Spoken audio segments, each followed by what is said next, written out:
Good morning. আমি সুপ্রিয়া, তোমার হচ্ছে সুপ্রিয়ার ব্লগ, যে কিনা নদিয়ার ছোট্ট একটি শহর বাতকুল্লাতে থাকে। সো এখন বাজে প্রায় 5টা 5:30 মতন বাজে, ঠিক আছে।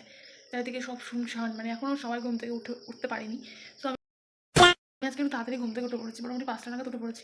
ঘুম ভেঙে গেল, কী করবো বলো। তো হঠাৎ করে আজকে এরকম, মানে অনেকদিন পরে আজকে এরকম হয়েছে যে 5টার সময় ঘুম ভেঙে গেছে। তো যাই হোক, ঠিক হয়েছে। ঘুম যখন ভেঙে গেছে আর তো শুয়ে থাকা সম্ভব না। তো উঠে পড়েছি, ফ্রেশ হয়ে নিয়েছি। এখন নিজের কিছু কাজ আছে, সেগুলো কমপ্লিট করবো। ভাবলাম তোদের সঙ্গে ব্লগটা শুরু করি। কেমন আছো সবাইকে ভেরি ভেরি গুড মর্নিং। তো বাইরেটা দেখাবো তোমাদেরকে, দেখো হয়ে যায় পুরো শান্ত চুপচাপ, ঠিক আছে। ভালো করে দেখাই। তো এখনও সবাই, মানে পাড়ার সবাই এখনও ঘুম থেকে উঠে পারেনি, কিছু কিছু লোকজন উঠেছে, ঠিক আছে। তো যাই হোক, চলো একটু ছাদ থেকে ঘুরে আসি, কারণ জল দেবো না, কারণ কালকে যে বৃষ্টি হয়েছে তো জল দেওয়ার দরকার নেই, আর ওয়েদারও এখন মেঘলা মেঘলা, ঠিক আছে। তো যাই হোক চলো, বহুদিন পরে আজকে, মানে মাও এখনও ঘুম থেকে ওঠেনি, ঠিক আছে। তো আমি উঠে পড়েছি, একটু তো অন্যরকম। আর তার থেকে বড় কথা, একটু পর সব উঠে পড়বে, কারণ ভাইয়ের হচ্ছে সকাল এখন মর্নিং স্কুল হয়, মানে শুরু হয়েছে 7টা থেকে 11টা অবধি। তো ভাই একটু পরে উঠে পড়বে, ঠিক আছে। তো এখন অনেকটা সময় বাকি আছে, 6টাও বাজেনি এখন 5টা 50 মতন বাজে, ঠিক আছে। তো অনেকদিন পরে আজকে এত তাড়াতাড়ি ঘুম থেকে উঠতে পেরে আর একটু অন্যরকম লাগছে বিষয়টা। চলো ছাদে যাই, তারপরে দেখা করছি। এই যে জল দেওয়ার কোনো দরকার নেই, কারণ এমনি জল জমেই আছে, ঠিক আছে। তো যাই বলো, দেখতে দেখতে খুব তাড়াতাড়ি এই মানে ডালটা বেশি বড় হয়ে গেল, দেখেছো। এই মানে অল্প, মানে যখনই ডালগুলো নতুন হয় তখন গাছের পাতাগুলো এরকম লাল লাল থাকে, ঠিক আছে, তারপরে এরকম সবুজ হয়ে যায়। তো দেখতেই পাচ্ছ, জল দেওয়ার মতন কোনো অবস্থা নেই আপাতত, জল রয়েছি, এই যে। তাই আর জল দেবো না আজকে, ঠিক আছে। আর এই দেখো, সেই বকফুল গাছটা ধীরে ধীরে এত দূর চলে এসছে।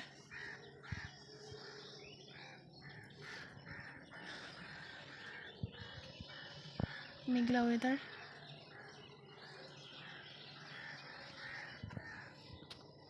চলো নিচেই যাই। 5 minutes later. এই একটা প্রবলেম, টাইম কিছুতে কাটতেই চায় না, ঠিক আছে।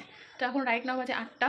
একটু আগেই চা বিস্কুট খেলাম, সেটা তোমাদেরকে দেখালাম না। সবাই সকালবেলা উঠে কম বেশি চাটা খায়, আমারও অভ্যাস আছে। সো চা খাওয়া কমপ্লিট, এখন রান্না ভাত বসানো হয়ে গেছে। আর আজকের মেনুতে কী থাকবে এখনও মানে শিওর নই আমি, তবে আগে তো তোমরা জানতেই পারবে, ঠিক আছে। তো যাই হোক চলো, আমি আমার ভিডিওটা আপলোড করে নিই। আজকে তো তাড়াতাড়ি ভিডিওটা আপলোড হয়ে যাচ্ছে, ঠিক আছে। জলদি গিয়ে ভিডিওগুলো দেখো গাইজ তোমরা, আর বিশেষ করে লাইক করো, কমেন্ট করো, শেয়ার না করো, সাবস্ক্রাইব তো করতেই পারো, সাবস্ক্রাইব বা ফলোটা। তো যাই হোক চলো, ভিডিওটা আপলোড করে নিই, তারপর আবার আসছি, চলো। Much তো later. গাইস, জানি খাবারটা একটু অকওয়ার্ড টাইপের, বাট আমার মাঝে মধ্যে এরকম খাবার দাবার খেতে ইচ্ছা করে, ঠিক আছে। এখানে পেঁয়াজের খোসলাগুলো আছে, মানে খোসাগুলো সাইড করে দিলাম। বেসিক্যালি এখানে নিমকি রয়েছে, একটু পেঁয়াজ কুচি রয়েছে। আর ঝালটা যদি মানে দেখুন, আমি কম খাচ্ছি বলে ঝালটা দিইনি, ঠিক আছে। আমাদের হালকা একটুখানি তেল দেবো। তো গাইজ একটু তেল দিয়েছি, আর লবণটা দিচ্ছি না, কারণ নিমকিতে অলরেডি লবণ থাকে, ঠিক আছে। সেই জন্য লবণটা দিলাম না। তো এবার যেটা করবো সেটা হচ্ছে এটাকে ভালো করে হাত দিয়ে মেখে নেব। তুমি আরও অনেক কিছু দিতে পারো, বাট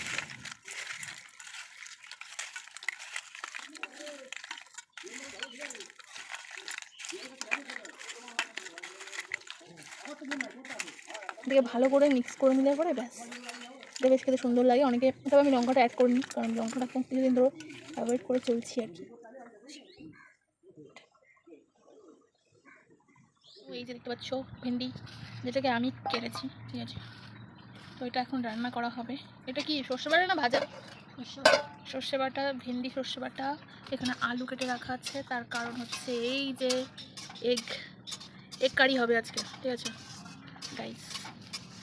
তোমরা আমাকে বলো তো, যে তোমাদের ডিম যে সেদ্ধ করে তরকারিতে দিলে ভালো লাগে, নাকি ভাজা করে অমলেট করে তরকারি দিলে বেশি ভালো লাগে জানিও, ঠিক আছে। তো আপাতত এই প্রসেস শুরু করতে হবে। এখানে 5টা ডিম আছে, আর পেখম ওই জালনায় বসে চিৎকার করছে, ঠিক আছে। আন্ডা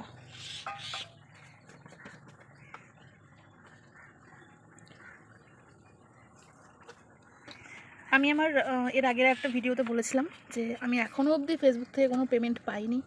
দেন আমি যখন ওই রেস্টুরেন্টের ভিডিওটা পোস্ট করেছি, তখন অনেকেই দেখলাম কমেন্ট করেছো যে হচ্ছে কি আমি ভিডিও থেকে টাকা পেয়েছি কিনা। সো না, এখনও অবধি আমার কোনো পেমেন্ট আসেনি, আসলে অবশ্যই তোমার সঙ্গে শেয়ার করবো।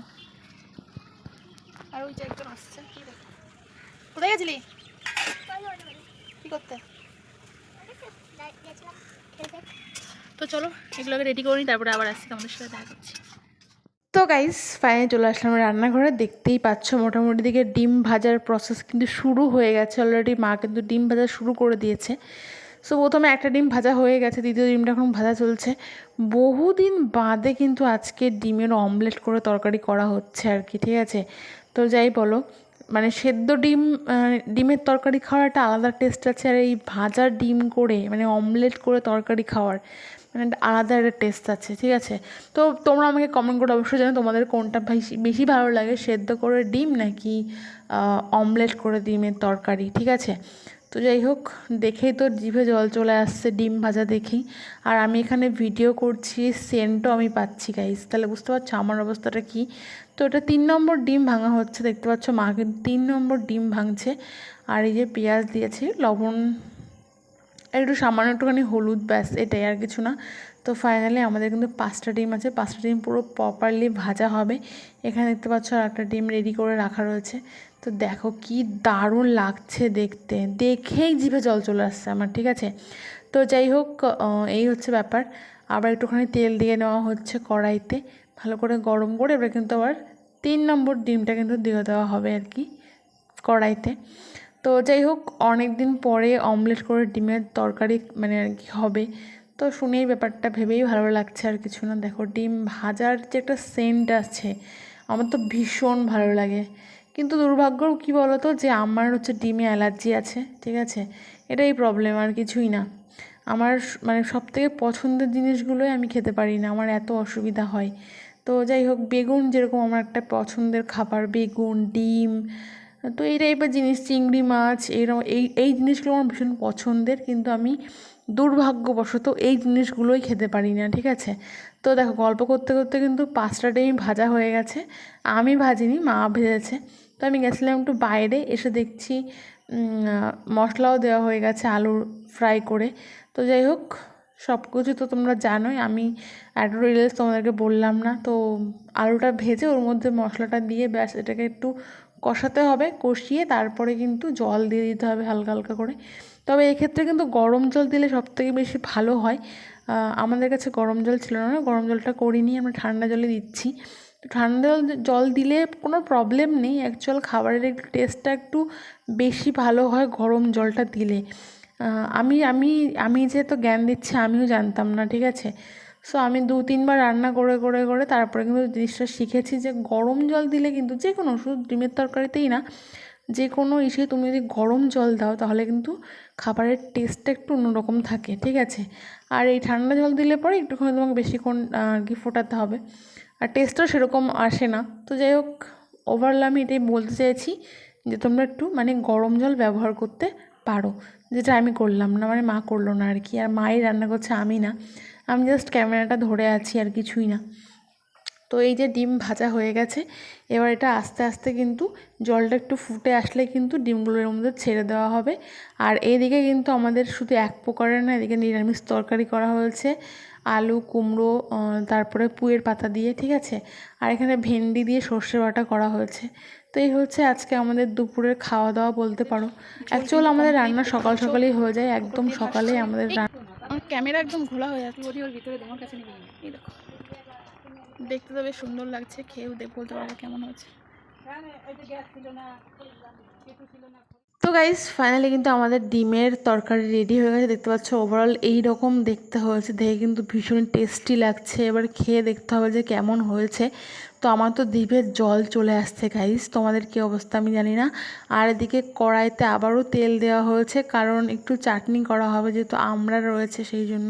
কয়েকটা আমড়াকে এবার তেল দিয়ে ভালো করে ফ্রাই করে নেব, ঠিক আছে। ফ্রাই করে নেওয়ার পর এর মধ্যে কিন্তু ভালো করে মানে মশলাপাতি যা দিতে হয় আর কি, আমি সঠিক এটা জানি না, মা যেভাবে রান্না করছে তোমাদেরকে সেভাবেই বলছি। আমড়াটা ভালো করে তেল দিয়ে ভেজে নিয়ে এর মধ্যে একটু লবণ আর হলুদ দিয়ে দিতে হবে, দিয়ে একটু ভালো করে নাড়াচাড়া করতে হবে বেশ কিছুক্ষণ। অ্যাকচুয়ালি এই টকটা রান্না করা ভীষণই ইজি একটা জিনিস, যেটা আমি দেখলাম, তো তোমার সঙ্গে একটুখানি শেয়ার করলাম যে ইস্ট, নাহলে পরে আমি একটা আইটেমেই স্টে করে যেতাম। তো এখানে একটুখানি জল দিয়ে দেওয়া হলো এর মধ্যে, দেখতে পাচ্ছ, ব্যাস ইজি, এরপর আর কোনো কাজ নেই। ব্যাস জলটাকে এবার একটুখানি বেশিক্ষণ গরম হতে দিতে হবে, মানে মেনলি আমড়াটাকে বয়েল হতে দিতে হবে, ঠিক আছে।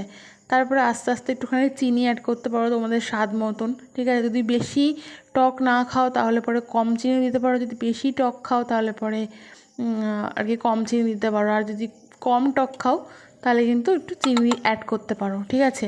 আর এদিকে আমার প্লেটিং করা হয়ে গেছে, এই যে একটা ডিম ভাজাতে ভাত নিয়ে নিয়েছি। তো চলো আর বেশি কথা বলছি না, জিভে জল চলে আসছে, ঠিক আছে। ভাতটা খেয়ে নিই, খেয়ে শেষ করি।